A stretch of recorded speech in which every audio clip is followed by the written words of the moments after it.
어쩜 이렇게 시간이 안 가는지 정말 버스 안에서 고인 이불 속에서 고인 고인은 언제나 너에게 고인 Assalamualaikum warahmatullahi wabarakatuh. Perkenalkan, nama saya Nurul Khotimah, NPM 241127, kelas manajemen 22B. Di sini saya akan menjelaskan materi tentang Lean Management. Lean Management adalah pendekatan sistematis untuk mengidentifikasi dan mengeliminasi pemborosan atau waste dalam proses produksi dalam operasional. Tujuan utamanya adalah untuk meningkatkan efisiensi, kualitas, dan nilai yang diterima oleh pelanggan. Prinsip-prinsip Lean Management. Yang pertama, menentukan nilai dari perspektif pelanggan atau define value. Mengidentifikasi apa yang benar-benar diinginkan oleh pelanggan dan fokus pada hal tersebut. Yang kedua, mengidentifikasi aliran nilai atau map value stream. Menganalisis seluruh proses produksi atau layanan untuk menemukan semua langkah yang menambah nilai dan mengidentifikasi pemborosan. Yang selanjutnya, menciptakan aliran yang lancar atau create flow.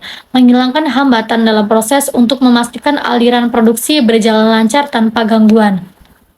Selanjutnya, menggunakan sistem tarikan atau established pool. Produksi dilakukan berdasarkan permintaan aktual pelanggan, bukan berdasarkan prediksi atau jadwal produksi tetap. Selanjutnya, mengajar kesempurnaan atau pursue perfection.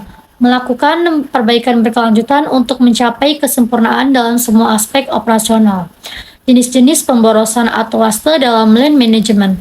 Lean Management mengidentifikasi 7 jenis pemborosan yang dihilangkan, dikenal sebagai team mode. Yang pertama, transportation atau transportasi. Pergerakan material atau produk yang tidak perlu. Yang kedua, inventory atau inventory. Penyimpanan bahan atau produk yang berlebihan. Yang ketiga, motion atau gerakan. Gerakan karyawan atau mesin yang tidak perlu. Yang keempat, waiting atau menunggu, waktu tunggu yang tidak produktif.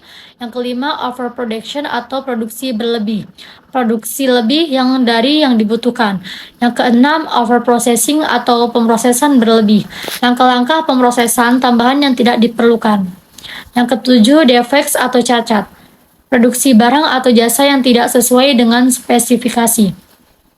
Alat dan metode dalam Lean Management. Yang pertama ada 5S, sort, set in order, science, stardance, dan sustain. Metode untuk menciptakan dan menjaga lingkungan kerja yang teratur dan efisien. Yang kedua, Kaizen. Filosofi peningkatan berkelanjutan yang melibatkan semua anggota organisasi untuk mengidentifikasi dan menghilangkan pemborosan.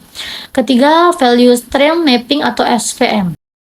Teknik untuk memetakan aliran material dan informasi yang diperlukan untuk membawa produk atau layanan dari awal hingga akhir. Yang keempat, Kanban, sistem visual untuk mengelola pekerjaan sebagai arus yang mengalir dan berdasarkan permintaan. Yang kelima, Pokayoke atau mistake proofing, metode untuk mencegah kesalahan atau cacat dalam proses produksi. Just in time atau JIT, produksi hanya saat diperlukan untuk memenuhi permintaan, mengurangi inventaris dan biaya penyimpanan. Studi kasus implementasi Lean Management di perusahaan XYZ. Perusahaan XYZ adalah sebuah produsen otomotif berhasil mengimplementasikan Lean Management dengan cara berikut. 5S, mengorganisir tempat kerja sehingga lebih efisien dan aman.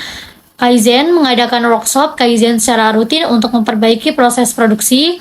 Value Stream Mapping, mengidentifikasi dan menghilangkan langkah-langkah yang tidak menambah nilai dalam proses. Kanban, menggunakan kartu Kanban untuk mengatur aliran material dan memastikan produksi sesuai permintaan. Pokayoke, menerapkan alat pencegahan kesalahan pada lini produksi untuk mengurangi cacat.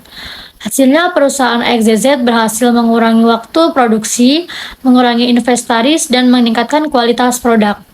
Kesimpulan, Lean Management adalah pendekatan yang efektif untuk meningkatkan efisiensi operasional dengan menghilangkan pemborosan. Dengan menerapkan prinsip-prinsip dan alat-alat Lean, perusahaan dapat mencapai proses produksi yang lebih efisien, responsif, dan berkualitas tinggi. Lean Management tidak hanya menguntungkan perusahaan dalam hal biaya dan efisiensi, tetapi juga meningkatkan nilai yang diterima oleh pelanggan. Terima kasih.